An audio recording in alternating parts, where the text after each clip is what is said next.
In this segment, we continue to speak about Dr. Martin Luther King Jr.'s character and how people have tried to co-opt Dr. King's legacy and say that he was doing the same thing as Saul Alinsky, what he wrote about in his book, Rules for Radicals. Dr. King's own words, his own example, and now the testimony of others all say that Dr. King would not use Lucifer tips for organizing. Instead, he allowed himself and his movement to be organized under the supreme organizer, Jesus Christ. Dr. King said, the more they mistreat us and abuse us, the more we must love them and forgive them, because hatred is very much alive. How can we not do the very same thing? Check it out. Be sure to subscribe and press alert to get new notifications of new success secrets made available on VFN TV. Well, you know what? Charisma News is reporting, Stephen Strang, he had a chance to meet with Alveda King, which is the niece of Dr. King. And they were up in Georgia, and I guess they were having a meal. They went to some gardens, and who also came for the visit and the get-together was Alveda King's mother, Naomi. And they get to start talking about Dr. King. And when you realize we've been talking about the Rules for Radical by Saul Alinsky, these 13 tactics that, we'll give a shout out from Lucifer. Yeah. And listen, Dr. King would have never, ever endorsed such evil. He was with God by this book was being penned. Yeah. It was in 1971. He was with God in 1968. Yeah, I mean, he'd never, but folks would have tried to associate. Dr. King would have never done this. Look at his life, look at his own words, and people by their fruit. Yes. You know them by their fruit, but you not only know people by their fruit, you know people by the testimony of others. Listen, the testimony of others is so strong that sometimes they bring a character witness. Can someone here testify about this person's life, and they tell us? Well, Naomi talks about how in 1955, this is Alveda King's mother, and I believe she's a sister-in-law to Dr. King. Yeah. Oh, wow. And she's carried the mantle. I mean, have you ever heard, Pastor Alveda King? She's carried the mantle. I mean, she is a blessing. I'm looking for the day to spend some time with her. Yeah, no doubt. Well, Naomi shares how she was there at Dr. King's house. I didn't know. She said they call him ML at the time. I didn't know that's what they called him. In the family. Mm-hmm. And they called his dad Daddy King. Daddy King. Mm-hmm. Well, she's there. It's 1955, and they had just given birth to their first daughter, Yolanda, and she's there to see the baby. And she shares how Dr. King walks into the house, and you hear her share this in her own words. And what happened was he was roughed up by the police. The police had just brought him in, and they tried to strangle him with his own tie. Try to strangle him. She's saying this. So this is Dr. King's sister or sister-in-law? I believe his sister-in-law. Okay. And Dr. King's 26 years old at the time. 26 years old. And he doesn't look at her. He's facing the mantle. He knows she's in the room. And this is what Dr. King responded, 26 years old in 1955. He says, we need to pray for those that mistreat us. We need to pray for those who mistreat us. Wow. I want you to listen to her as she says, this is the wisdom. God's preparing this man. And at 26 years old, he says, the more they mistreat us and abuse us, the more we must love them and forgive them, because hatred is very much alive. This is Dr. King being choked out. When I think about him being choked out, I think about what they were doing at Wycliffe and Taylor's, like just choking out anything that is the truth of God's word. And he's just saying, listen, I just want to do this by God and by the Constitution. Let's get this right. And how he demonstrated that and how he organized it wasn't through worldly principles. It wasn't through, force. It wasn't through threat.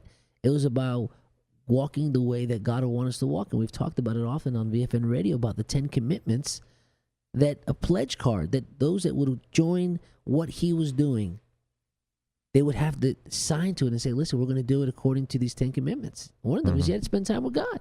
Right. You had to spend time with God. I want you to listen to Naomi King, and you'll see her with her mother, Pastor Alveda King, as she shares about this account And for those watching on CTN, Christian Television Network, and WHBR and all, you're going to be able to see this as well. And you're also going to be able to see it on the the Torch, absolutely. VFNTV.com. Dr. King was the father of 4 children, and his firstborn was Yolanda Denise King, who's deceased now. And I was so happy when Yolanda was born on my birthday, which is November 17th, 1931, and Yolanda was November 17th, 1955. So I was just so happy that she was born on my birthday. I went to Montgomery, Alabama, where they were living, at the time, just to see her and to welcome her, into the family and to show some love to Yolanda. It was one night about 10:30, 11 o'clock in the evening, and I was seated in the darkened living room of their home while Coretta was in the back attending to Yolanda. And so ML, as we called him at that time, came in, and when he came in, I was glad he couldn't see my face because I was sitting in the darkened living room, and the only light that shone into the room was from the street light that was coming in through the window. So when he came in, he went straight to his mantle, and my nickname at that time was Nene, and that's all that he ever called me was Nene.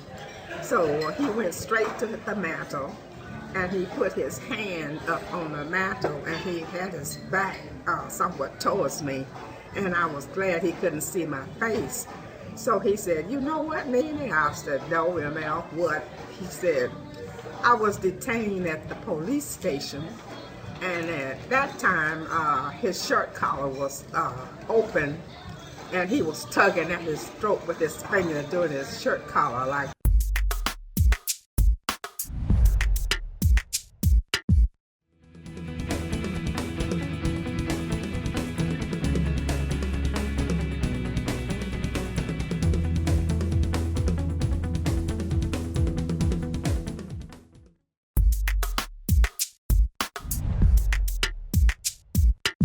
Naomi King is Dr. King's sister-in-law. Okay. And she's recounting a time that she went back to the home in 1955 in Montgomery. And we're watching this, by the way, so We're you can watching see this. this on the VFN Torch. You got to see. This is beautiful. Yeah, it's beautiful. She's 81 years old. She's sharing about how in 1955 she was there at the home of Dr. King to experience they just had their firstborn, Yolanda, and she wanted to see the baby. And just to give context, what was going on, of course, Dr. King was trying to stand for God, trying to stand He for. was. Yeah, it was. I standing. mean, Yeah. he did. Right. Yeah. Stand for God and to do things the right way. You can organize and do so many different tactics as we've found through Saul Alinsky and those 13 tactics, but that's not honoring the Lord. Right. Well, she's giving an account very early in his life, at 26 years old, 1955. About how Dr. King was detained by police. He's choked. They grabbed his tie. They grabbed his tie and tried strangling him. But we need to get context too. A lot of this generation don't even know what a tie is. Possibly, if they do, they don't understand that they actually wrap the ties around your neck and you put it under your collar, and so you're basically walking around with a noose. Sure. From law enforcement days, that we had to put a clip-on tie on, because if you did get in a fight with someone, they would just immediately grab your tie and you've lost the fight. So they grab, and in other words, he's dressed up like a minister would be. Shirt and tie, and they grabbed that, the police, and choked him, strangled him, goodness. as she says, and she's recounting the story. And this is 1955. And so he's leaning against the fireplace in his own house. Yeah. And he's pulling his collar out like that. He's pulling his tie out the way you kind of loosen your shirt a little bit and all that. Right. And he begins. Because he's already left that incident. He's left that incident. Okay. He's back in the house, and she's there sitting in the dark, I guess, maybe holding a baby. I'm not particularly sure, but she's there in the living room, and he doesn't even look at her. He's looking at the mantle in the house, and I'm sure. I mean, your whole life just flashed imagines before going, you. getting choked out. It makes me think about Roy Middleton. I mean, how you feel. It's like, there's a whole world against me here. Right. This is the authority here. Yeah, yeah. This is the authority, the highest authority. That's exactly it. And it's like, my goodness. And he tells her, he says, I was detained. Police just tried to strangle me. And so she's, oh my goodness, as anyone else would imagine, are you okay? And this is what Dr. King, this is how he responds. 26 years old. The more they mistreat us and abuse us, the more we must love them and forgive them, because hatred is very much alive. I want you to finish listening. We're going to play this for you. We're going to listen to Naomi King as she shares this account. It's like, my goodness. She Lord, was there. She was there. Let's listen to her. Open, and he was tugging at his throat with his finger, doing his shirt collar like this. He said, I was detained at the police station. And you know what, Nina? I said, no, ML, what? He said, they tried to choke me to death with my own tie. And when he said that, tears came in my eyes. I said, what? He said, they tried to choke me to death with my own tie. And I said, at that point, I said, oh, ML, I said, I'm speechless. I just don't know. I just don't want to say that. He said, but you know what? He said, the more that they mistreat us and the more they abuse us, he said, that's the more that we've got to love them and forgive them, because hatred is very much alive and we've got to love them. And I said, oh, ML, and at that point I just couldn't control it. The tears just fell out of from my face. And that was when I knew in my heart of hearts that he was destined to be the leader that he became because of his commitment and his love for God and his love for people. That is when I knew he was truly ready for the game, for the life that he would live. Now tell about the sweet potato pie. Okay. That's how you know. That's how you know that you're ready, when you know it's all about God and it's all about other people. It's not your own agenda. It's not, it's about loving God, loving others. And Dr. King was also quoted as saying, darkness cannot drive out darkness. Only light can do that. And it makes sense. Now you have somebody who bears witness of his fruit, his sister-in-law, who was there at the moment, and that's who you really are. When everything comes against you unjustly, how you respond to being treated unjustly is who you really are. That's right. And he chose to respond like Christ.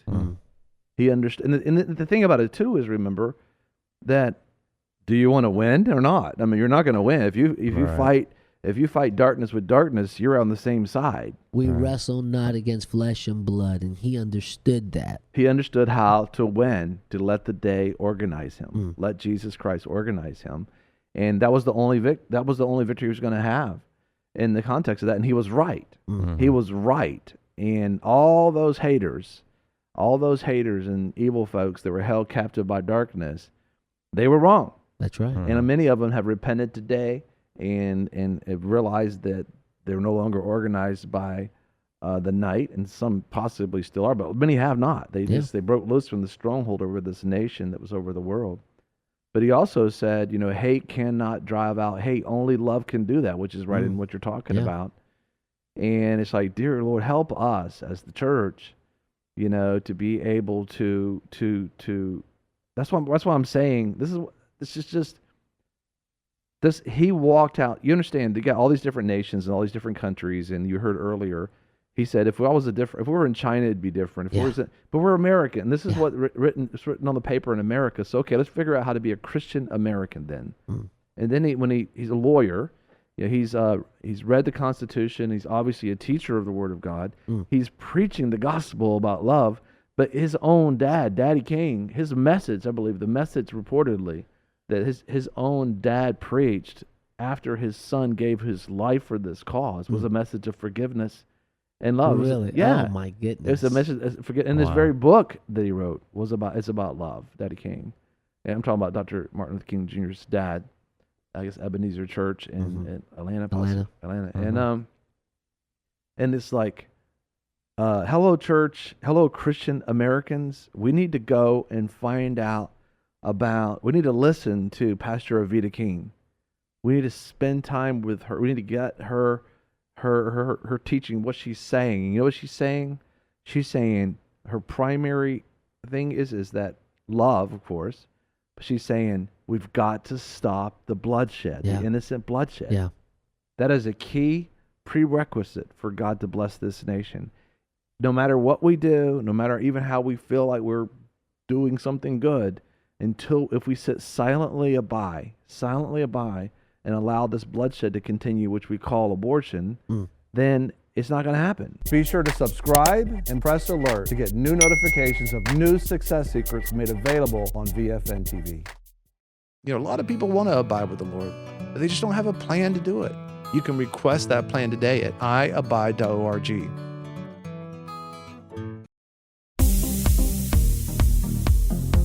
I'm your host, Greg Lancaster, and we're so glad that you've joined us. Don't forget you can join us 24 hours a day, 7 days a week. Download our app and sign up for our newsletter, The Torch, At VFNKB.com. I've enjoyed our time together. God bless.